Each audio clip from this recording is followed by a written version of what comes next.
بسم اللہ الرحمن الرحیم الحمدللہ رب العالمین والصلاة والسلام علی النبی الکریم وعلی آلہ واصحابہ اجمعین۔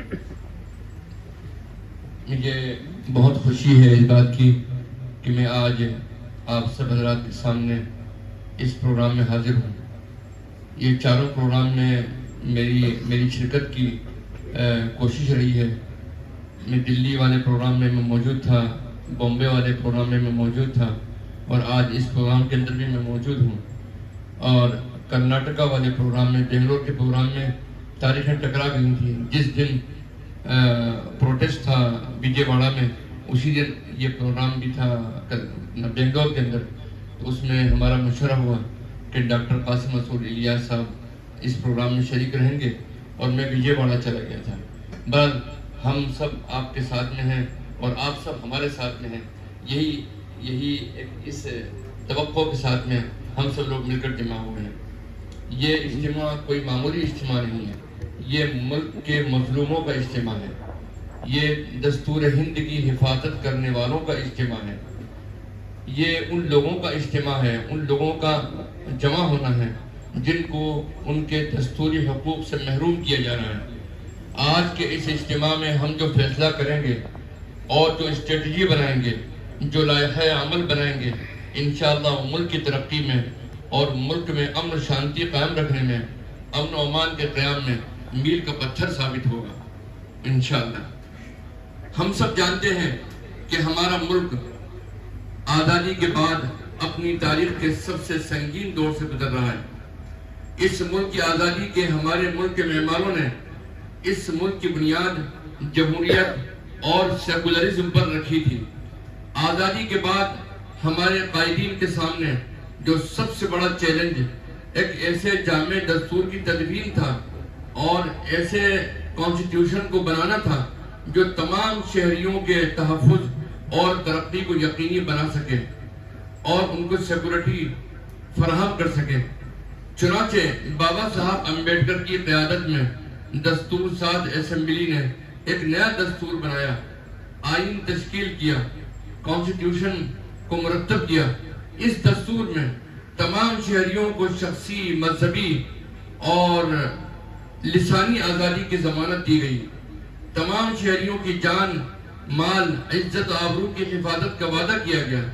تمام لسانی اور مذہبی اقلیتوں کو یہ بھی ضمانت دی گئی کہ وہ مکمل آزادی کے ساتھ اپنے مذہب، تہذیب اور شاعر کے ساتھ زندگی گزار سکتے ہیں۔ اس دستور میں اقلیتوں، دلتوں اور آدیواسیوں کے حقوق کے تحفظ کو یقینی بنا گیا اور اس کو میکشور کیا گیا۔ ذات، برادری، جنس اور مذہب کی بنیاد پر تفریق کو غیر قانونی قرار دے دیا گیا۔ صدیوں سے سماج میں تفریق اور ظلم کا شکار طبقے کو ریزرویشن اور خصوصی رعایت دی گئی۔ تمام شہریوں کو استحصال سے اور ڈسکریمنیشن سے اور ایکسپلائٹیشن سے تحفظ دیا گیا۔ ہم یہ کہہ سکتے ہیں کہ ہمارے ملک کے معماروں نے اور دستور سازوں نے اور کانسٹیٹیوشن کے بنانے والوں نے نہایت ہی جامع اور وسیع دستور کی تدوین کی، لیکن دستور سازی کے موقع پر ہی بابا صاحب امبیڈکر نے ایک بات کہی تھی کہ کوئی قانون کتنا ہی اچھا کیوں نہ ہو، جب تک اس قانون کو نافذ کرنے والے افراد، اس قانون کو امپلیمنٹ کرنے والے افراد اور ادارے ایماندار اور مخلص نہیں ہوں گے، وہ قانون مفید نہیں ہو سکتا ہے۔ ہم سب جانتے ہیں کہ اس وقت ملک کے اقتدار پر وہ فاشسٹ قوتیں قابض ہو چکی ہیں جو جمہوریت اور سیکولرزم پر یقین نہیں رکھتی ہیں۔ ان کو ملک کی ترقی اور فلاح بہبود سے کوئی مطلب نہیں ہے۔ یہ طاقتیں ملک کے جمہوری کردار، سیکولر روایات اور مذہبی آزادی اور مساوات اور برابری کے تصور کو مانتی ہی نہیں ہیں۔ فرقہ پرستوں کو خوش کرنے اور اپنے اقتدار کو بچانے کے لیے آئین کی دھجیاں اڑائی جا رہی ہیں۔ اقلیتوں، دلتوں اور کمزور طبقات کے آئینی اور دستوری حقوق کو چھینا جا رہا ہے۔ موب لنچنگ کے ذریعے مسلمانوں اور دلتوں کو نشانہ بنایا جا رہا ہے۔ فرضی انکاؤنٹر اور بلڈوزر کے ذریعے مسلمانوں، دلتوں اور دیگر کمزور طبقات کی جان و مال کو پامال کیا جا رہا ہے۔ تمام اقلیتیں، دلت، آدیواسی، خصوصاً مسلمان تو آزادی کے بعد سے ہی ظلم و تفریق اور ڈسکریمنیشن اور ایکسپلائٹیشن کا شکار ہیں۔ کبھی مسلمانوں کے مذہب میں مداخلت کی کوشش کی گئی، کبھی فسادات کی پشت پناہی کر کے اور ان کو سپورٹ کر کے مسلمانوں کی جان و مال اور عزت و آبرو کو پامال کیا گیا۔ مسلم نوجوانوں کو بلا کسی جرم کے سال ہر سال جیل میں ڈال کر مسلمانوں کے مستقبل کو سنوارنے سے روکا گیا۔ اب تو مسلمانوں کی نماز، روزہ اور اذان پر ہنگامہ کرنا معمولی بات بن کر رہ گیا ہے۔ حکومت کے افراد اور سرکاری ملازمین بھی اعلانیہ مخالف بیانات اور اقدامات کی نہ صرف تائید کرتے ہیں بلکہ قانون کے رکھوالے خود قانون کا مذاق بناتے رہتے ہیں۔ اب تو عدالتوں میں بھی ایسے افراد پہنچ گئے ہیں جو مسلمانوں اور دلتوں کے معاملات میں جانبداری سے کام لیتے ہیں۔ اقلیتوں، خاص کر مسلمانوں، دلتوں اور آدیواسیوں کے مقدمات میں عدالتوں کا رویہ بھی اب آپ کے اور ہمارے سامنے ہے۔ ہندوستان کا مسلمان اس وقت تاریخ کے سب سے سنگین دور سے گزر رہا ہے۔ آزادی کے بعد سے اب تک کے دور کے اندر ہندوستانی مسلمان کے سامنے اپنی جان، مال، عزت و آبرو اور اپنے دین اور ایمان کے تحفظ کا مسئلہ درپیش ہے۔ یکساں سول کوڈ اور وقف بل کے ذریعے مسلمانوں کو ان کے مذہب اور مذہبی مقامات سے محروم کرنے اور ان کے دین اور ایمان سے الگ کرنے کی سازش کی جا رہی ہے۔ آئین ہند کے آرٹیکل 25 سے آرٹیکل 30 تک جو ملک کے تمام شہریوں کے لیے مذہبی اور تہذیبی آزادی کی ضمانت دیتا ہے، اس کی کھلی مخالفت کی جا رہی ہے۔ ملک کے آئین کو پامال کیا جا رہا ہے، مگر افسوس اس بات کا ہے کہ ملک کے انصاف پسند شہری بھی اس ظلم اور آئین کے خلاف ورزی کے خلاف خاموش تماشائی بنے ہوئے ہیں۔ آئین اور دستور کے خلاف مسلمانوں کو نشانہ بنانے کی جو روش چل رہی ہے، یونیفارم سول کوڈ کے ذریعے آج مسلمانوں کو ان کے مذہب پر عمل کرنے سے روکا جا رہا ہے، یا وقف بل کے ذریعے مسلمانوں کے مذہبی مقامات اور مذہبی جائیداد کو ہڑپنے کی جو کوشش ہو رہی ہے، یہ مسئلہ صرف مسلمانوں کا مسئلہ نہیں ہے بلکہ یہ ان تمام ہندوستانیوں کا مسئلہ ہے جو ہندوستان کے دستور پر، ہندوستان کے جمہوری اور سیکولر کردار پر یقین رکھتے ہیں۔ یاد رہے کہ اگر ہم نے آج ان فاسسٹ قوتوں کو ظلم اور زیادتی اور دستور کی پامالی سے نہیں روکا تو اگر آج مسلمانوں کا نمبر ہے تو کل دلتوں کا ہوگا، اس کے بعد آدیواسیوں کا، پھر سکھوں کا اور عیسائیوں کا، اور پھر ایک ایک کر کے تمام لوگوں کا نمبر آئے گا۔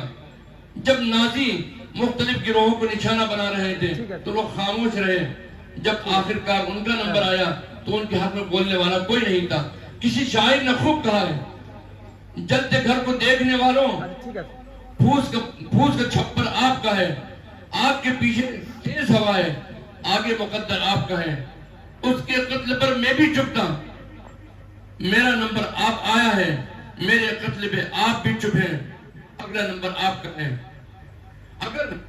اگر اتراکھنڈ کی UCC دلتوں اور آدیواسیوں کو، اگر آج اتراکھنڈ کی UCC سے دلتوں اور آدیواسیوں کو الگ رکھا گیا ہے تو یقین مانیں جس دن مسلمانوں کی شریعت کے خلاف UCC کو نافذ کرنے میں کامیاب ہو گئے تو زیادہ دن دور نہیں جب آدیواسیوں اور دیگر لوگوں کے رسم و رواج اور تہذیب کو بھی وہ لوگ ختم کریں گے۔ آپ نے بدھ وہار گیا میں بھی دیکھا کہ کتنی آسانی سے بدھسٹوں کے مقدس مقامات پر قبضہ کر لیا گیا ہے۔ بدھسٹ احتجاج کر رہے ہیں مگر حکومت پر کوئی اثر نہیں پڑ رہا ہے۔ مسلمان وقف بل کے خلاف سراپا احتجاج بنے ہوئے ہیں لیکن حکومت پر اس کا کوئی اثر نہیں ہو رہا ہے۔ آخر کیوں؟ کیونکہ ہم سب الگ الگ آواز اٹھا رہے ہیں، ہم سب ظلم کے خلاف متحد نہیں ہو پا رہے ہیں، ہم انصاف کے قیام کو یقینی نہیں بنا پا رہے ہیں، ہم دستور کی حفاظت کے لیے ایک مشترکہ آواز نہیں بن پا رہے ہیں۔ ہماری جو آواز ہے وہ یونائٹڈ نہیں ہے۔ اگر ہم ظلم کے خلاف متحد نہیں ہوئے، ہم نے ان فاسسٹ قوتوں کو دستور سے کھلواڑ کرنے سے نہیں روکا تو یقین مانیں آج ہم سے ہمارا وقت چھینا جا رہا ہے، کل دلتوں سے ان کا ریزرویشن بھی چھینا جائے گا، اور پرسوں سکھوں سے ان کی پہچان چھینی جائے گی۔ اس لیے ہم سب کو مل کر حکومت کی ظلم زیادتی اور ناانصافی کے خلاف صدائے احتجاج بلند کرنی ہے۔ اس کے لیے جہاں یہ ضروری ہے کہ ہم ملک کے تمام طبقات کو ساتھ لے کر چلیں اور ایک دوسرے کے مسئلے کو اپنا مسئلہ سمجھیں۔ ظلم اگر دلتوں کے خلاف ہو تو مسلمان کی نیند اڑ جائے، اگر مسلمانوں کا حق چھینا جائے تو دلتوں کا چین کھو جائے، سکھوں کے خلاف ظالمانہ اقدام ہو تو مسلم اور دلت آگے بڑھ کر اس کا مقابلہ کریں۔ یہ ملک ہم سب کا ہے اور ہم سب کو مل کر اس کو بنانا ہے اور سنوارنا ہے۔ یہ ملک تبھی ترقی کرے گا جب یہاں انصاف کا اور قانون کا راج قائم ہوگا۔ ہم سب مل کر یہ عہد کریں اور اس بات کا عہد و پیمان کریں کہ ہم ہر ظلم کے خلاف کھڑے ہوں گے انشاءاللہ تعالی۔ دوسرا کام جو ہم سب کو کرنا ہے وہ ذہن سازی کا ہے۔ ہم سب کو اپنے حلقے میں عوام کے شعور کو بیدار کرنا ہے، ان کو ملک کے حالات سے باخبر کرنا ہے، آئین کو لاحق خطرات سے آگاہ کرنا ہے، کیونکہ حقوق اور آزادی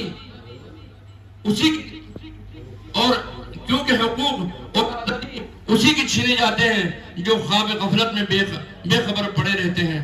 لہذا ہم سب کو متحد ہو کر اپنے حقوق کی حفاظت کے لیے آواز بلند کرنا ہے۔ دوسرے اپنے حلقے میں عوام کے اندر بھی بیداری لانی ہے اور نفرت بانٹنے والوں کی سیاست کا محبت اور اتحاد سے جواب دینا ہے۔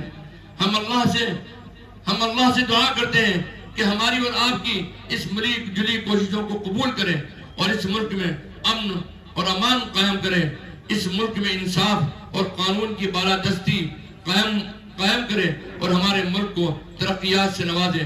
ہم سب آپ سے بتا کے بھی مجبور ہیں کہ اپنی تمام مصروفیات کے باوجود بھی آپ یہاں تشریف لائیں، اور خصوصیت سے یہ جو الائنس بنا ہے بھارتیہ بہوجن الائنس، اور اس کے علاوہ اپنا سکھ پرسنل لا بورڈ اور ہماری کرسچن کمیونٹی اور آل انڈیا مسلم پرسنل لا بورڈ، ان سب کے ہم شکرگزار ہیں۔ پورے یونائٹڈ طریقے سے ان لوگوں نے مل کر آگے بڑھ کر ان تمام چیلنجوں کا مقابلہ کرنے کا طے کیا ہے۔ ہمارے 4 ورکشاپ ہو چکے ہیں اور انشاءاللہ عید کے بعد ہم بیٹھ کر اپنے ایشوز کو ڈیفائن کر کے ہم طے کریں گے کہ ہم لوگ ایک دوسرے کے لیے کیسے میدان میں آ سکتے ہیں اور لڑائی کو کیسے یونائٹڈ طریقے سے لڑ سکتے ہیں۔ وآخر دعوانا الحمدللہ رب العالمین۔